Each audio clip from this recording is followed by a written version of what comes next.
Not talking Louisiana. Good. Let's move on. Let's move on. I think Coach Martelli, after watching their game last night, UNC Asheville's done a masterful job filling in for Juwan Howard. Got a lot of respect. Great tradition. When I was growing up in 1991, I wore Huaraches and I wore baggy shorts because of the Fab Five.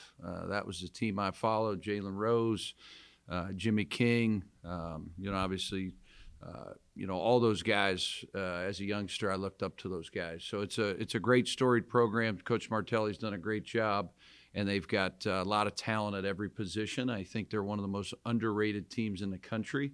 They're playing inspired basketball when I watch them. How about just from a team standpoint? What's practice like, before a game at Michigan? Because a lot of these kids, they live for the stage, and this is one of the reasons they come here for these games and atmospheres like that. Yeah, I think these games help you. Certainly help you. Atmosphere, length, size.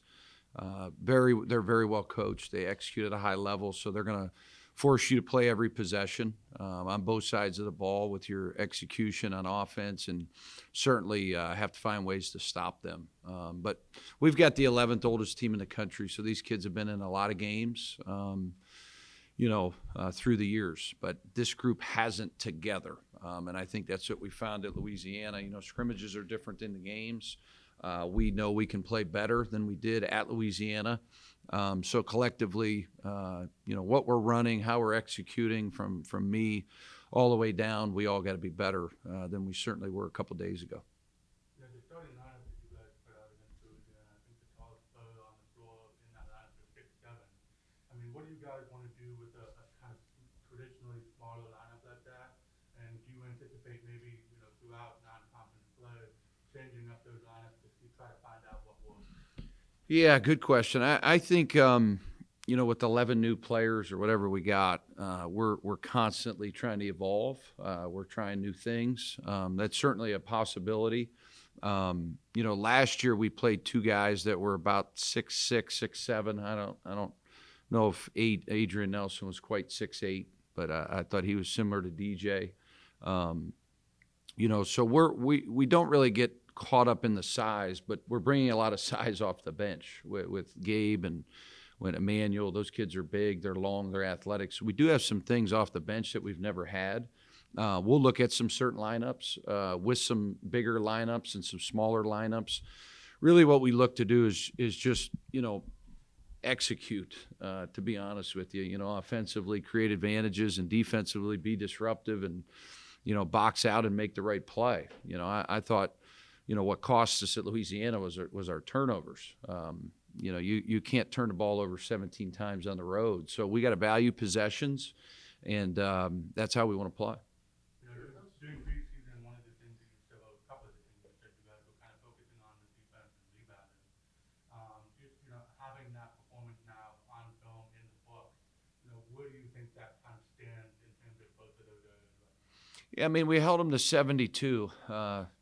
I would say the number was 70.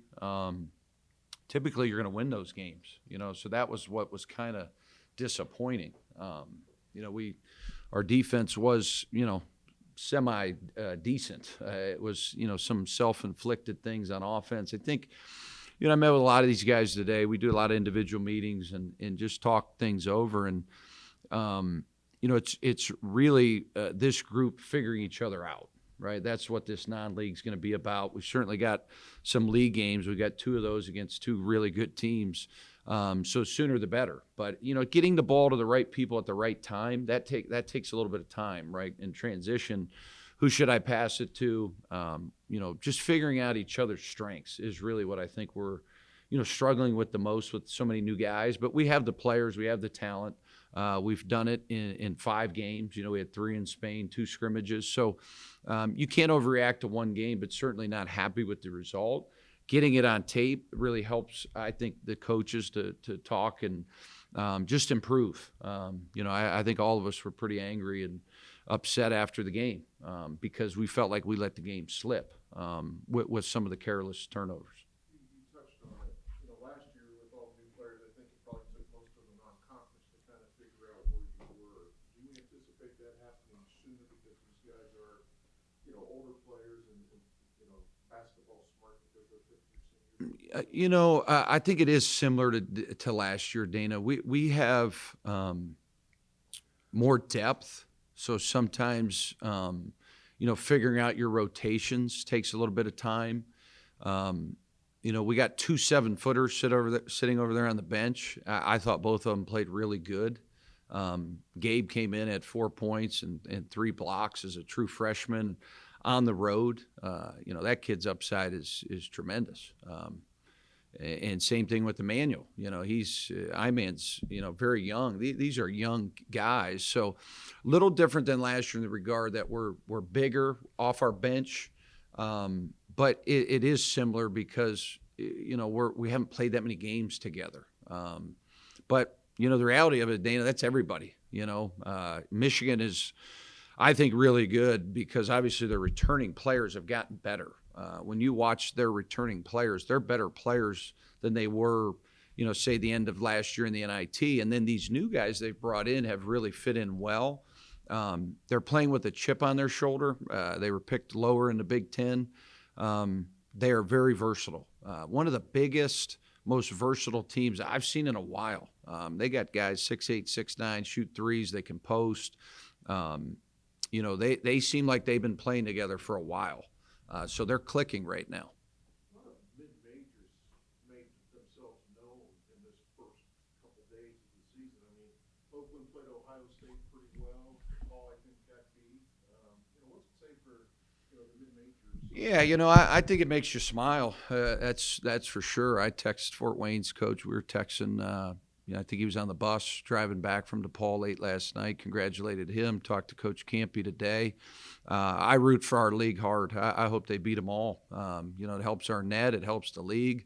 But I root for all mid-majors. As soon as they went away from the NIT and seeing that, it's like the rest of the world. Like we root for the underdogs. But teams are older now, Dana, at our level, with the portal. Before it was really, really difficult to beat a Power 5. And I'm not saying it's not, it still is. I mean, most of these kids are, 4- and 5-star recruits. But that being said, the mid-majors have a chance because of the portal. And even the Power 5's got a lot of new guys. You look at Michigan, they got 4 or 5 new players. So I give them a lot of credit of how they've adapted this quick.